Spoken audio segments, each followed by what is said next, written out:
let's do what we do usually at the beginning of our chat. Let's hop into the ups and downs. Mm-hmm. Do we talk about the ups or the downs first? I'll let you choose. Are there ups to talk about?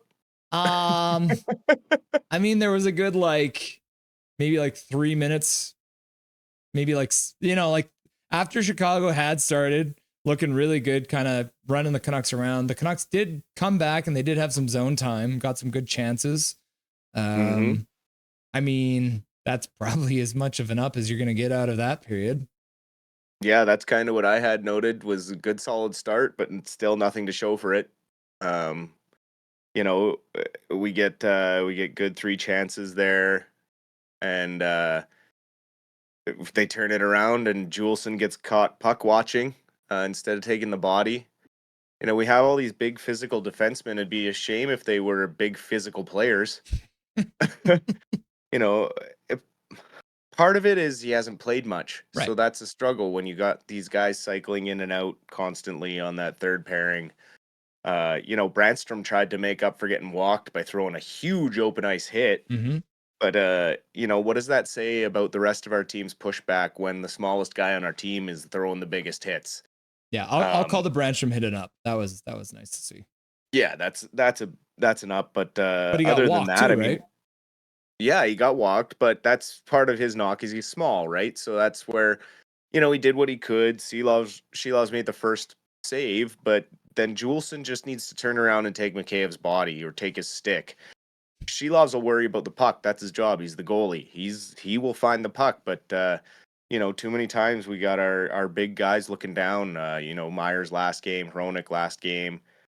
That isn't something that's being taught to them by our coaches because our coaches are Hall of Fame defensemen. So, Gonchar and Foote definitely aren't telling them fall down on the ice and take yourself out of the play. No, they're probably saying take the flipping body in front of the net so that the guy doesn't have a chance to score. But it's tough because we just look so frantic. We're chasing the play. We're lucky to be playing Chicago right now because we could very easily be down like 3-4-0 against a playoff team. There were some very, very good chances that Chicago had to turn it right back on us, and we just don't have pushback when we get scored on. We just fall back on our heels. It took a good 10 minutes for us to gain any momentum going back the other way. Mm-hmm. And that has to change. I don't know what, and it's only at home. On the road, they play with urgency. I don't know what the problem is. I don't know if it's the stale environment at Rogers Arena. I mean, that's been a knock for a while, that it's been too corporate and awfully quiet. Also, people aren't in their seats at 7:00, so half the building's empty when the puck drops. There's any number of excuses you can put on it, but at the end of the day, the guys just need our big players just need to play bigger, and they need to play better, and they need to push the game and push the momentum and get that big goal when we need it. Are we starting to talk about doing something crazy, like literally having the team stay in a hotel in Vancouver for a night before a game? Like it's been something that I've seen done in the NHL before. It seems weird, but it might be something that they might even want to try, because right now it seems like they've tried a bunch of different stuff. They've started the third line. But they just, who knows? Maybe you just got to try something else. It could be, and it could be also that we're practicing too much because we're home. Mm-hmm. Like, we're skating every day. We haven't taken an off day since we've been home. From what I've noticed, we've had optional skates and stuff, but there was only one very optional skate there in the last week of us being home. So maybe we're just pushing too hard in that sense, and just everyone's working too hard. The coaching staff, the players, everyone's gripping the stick a little too tight right now, and everyone just needs to relax a little bit and realize that they're very talented hockey players. If they just play the way they are able to play and just slow the game down just a little bit, I think that it would completely change those passes that are just missing, or the pucks that are bouncing over sticks, and those moments where it's like, I need to take the body, not the puck. Like, stop looking at the puck. Body first. The offense will come, but they have to keep the puck out of the net, and that's something we're struggling to do. And 9 games in a row now, or I guess there was one game mixed in there where we scored first, but it's just a bad trend, and it has to change. You heard Tocchet say it. He feels bad for the fans. He doesn't have an answer for it. And, at this point, it's just the players need to be better. I got 2 quick downs before we move on to the thirst line. Absolutely. One, I just saw a replay, and it looks like Suter didn't have his man going. Like, he didn't check. He had the chance to check Mikheyev. So Suter, that's kind of out of character for him. Usually he's very defensively responsible. The other huge down is we've got what's this guy? Gadjevik? No, what's the guy's name? We don't have BX on our panel right now. We got this Tool who's an Edmonton commentator. Like, why is he looks disheveled tonight? Like, okay. I don't even want to talk about it. Let's move. I believe his name is Luke Gagstick. Yeah. So let's move on because I don't even want to talk about his stupid face. The thirst line, the lifeline, whatever you want to call it, back together. Good job, boys. They didn't look bad. It looked like still maybe there's a little bit of a timing issue with those guys getting back together. Probably comes down to like maybe Dakota still getting used to the game, but nice to see those guys back together. Or are you worried that maybe they're putting them back together too early? I don't think so. I think they are desperately looking for a momentum line right now. It had been the Bluger, Sherwood, Heinen line, but Heinen's kind of fallen off a little bit. He's not bringing the energy he was early in the season. Putting those three back together has put obviously a pep in Joshua's step. He's skating really well tonight. Mm-hmm. You can see the rust with his puck handling, but it's close.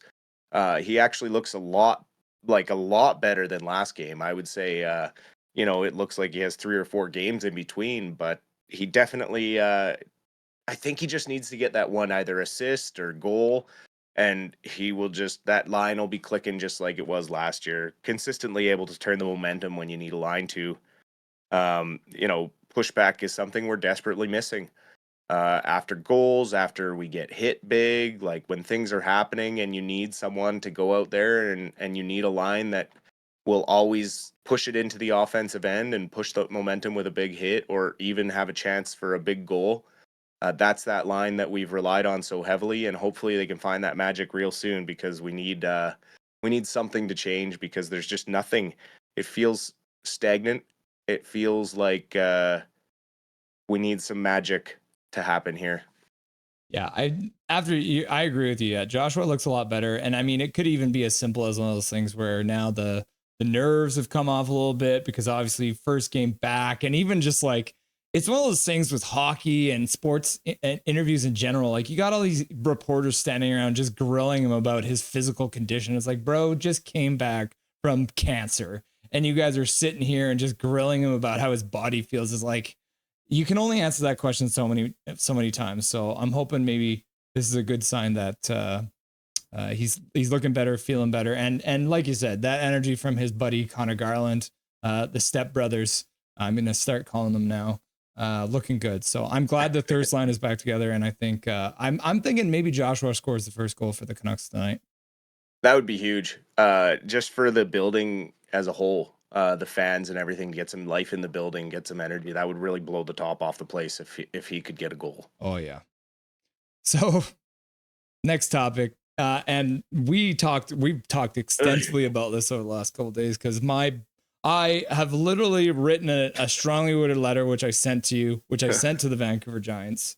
Well written, by the way. Yeah, thank you. Yeah, I've got a English major wife, so she helped me to proof it before I sent it off. So all of my commas are in the right places now. There you go. The Vancouver Giants, for anyone who didn't know, last night held an event called the Legends of the Sin Bin. Can you tell me who they brought out for that? They brought out a couple different guys, but obviously the notable player was one Marty McSorley. We all know him in Canucks history from 24 years ago with the Donald Brashear incident and him slashing Brashear across the temple, Brashear sliding and falling onto the ice, having to leave on a stretcher.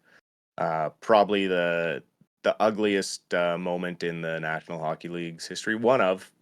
There's been some other ones, Milbury going in the stands after fans and stuff like that is not a great look either. But as for player-on-player violence, this is probably one of the worst most egregious moments in the league's history.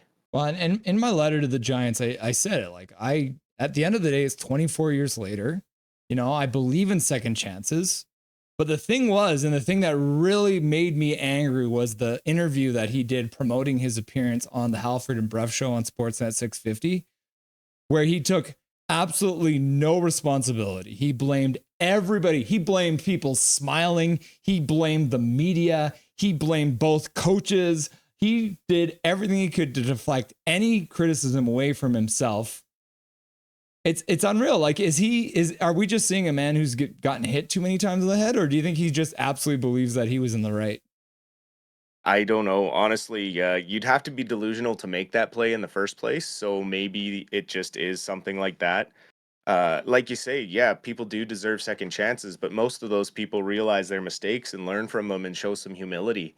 He's shown no humility and no responsibility for the actions that he took. He tries to say that he aimed for Bashir's body and he was just trying to turn him around to get him to square up to fight. No, you can clearly see that the direct target was the head, and he had no intention of actually squaring up to fight with anyone at that moment. And it's just really frustrating to hear someone do that. And I give props to Halford and Bruff for keeping their cool during that interview, because you could hear the disdain and you could hear them biting their tongue and holding back, because there were just moments where, McSorley says, well, did you know in the last shift there, I was behind the net and Brashear skated up to in front of our goalie and smiled at me and skated away. And Bruff just goes, so what? What bearing does that have on you turning around, skating down the ice and slashing him in the side of the head? It's just little things like that. And he just thinks it's comical. He thinks the fans defend his actions. He thinks that all the other tough guys stood up for him and called Brashear a coward for not fighting. There's all these things that he said in I'll this read interview this to that just, you. yeah, Because I absolutely. actually Throw some quotes transposed out the there. entire I transposed it, and I used it took a while, but so Halford and Bruff essentially said, it sounds like you've got this whole thing committed to memory. How much pushback do you get from people when you take this particular tact in explaining and defending your actions of that night? And then Marty says, see, no, I really don't. I mean, this is just the first time in a long time that anyone's ever brought it up. Do you know so many tough guys went up to Donald Brashear after the incident and said, don't be such a coward. Like, because from their standpoint, if Donald Brashear would have said, it's part of the game that happens out on the ice, we'll look at it after and take care of it on the ice, never would have gone to court. They would have thrown it out. He's insinuating that Donald Brashear is a coward. Yeah, He's we all know victim that's shaming. not the truth. Yeah, it's horrible, and he takes no accountability.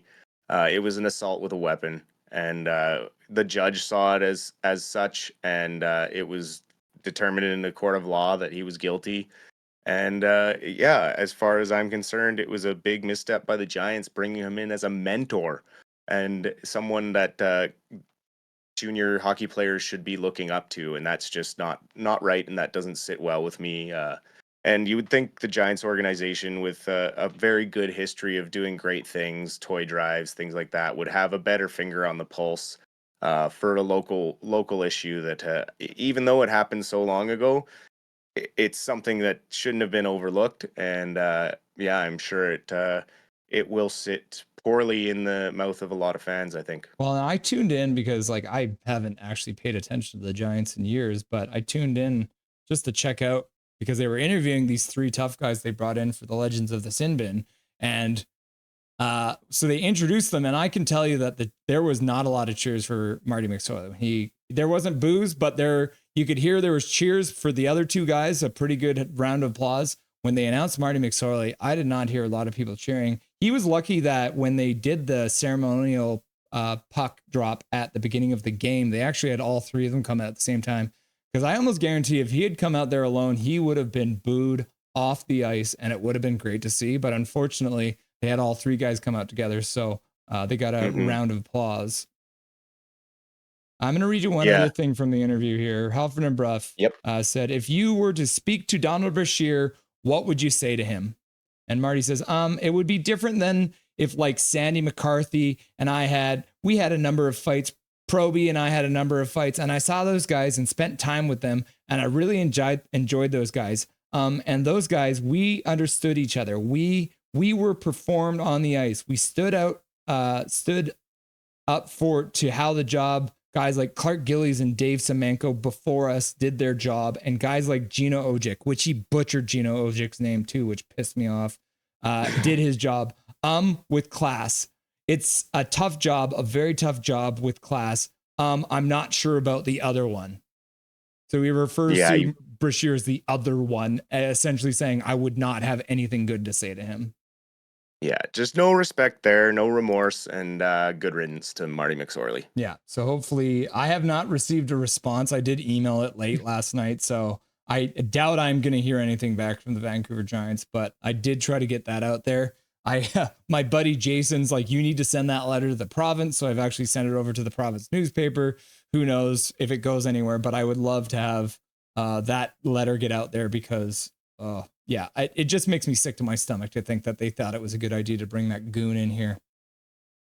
Well, and to have your players supposedly supposed to look up to him, that's just not a good message to send. Yeah, and like I said, second chances are a thing. If he were to come in and be like, listen, man, like, it's crazy. I regret my decision to swing the puck or my stick at his head. I really regret that it injured him in one of the best seasons he ever had, 11 goals. He had scored 2 game-winning goals coming into that game.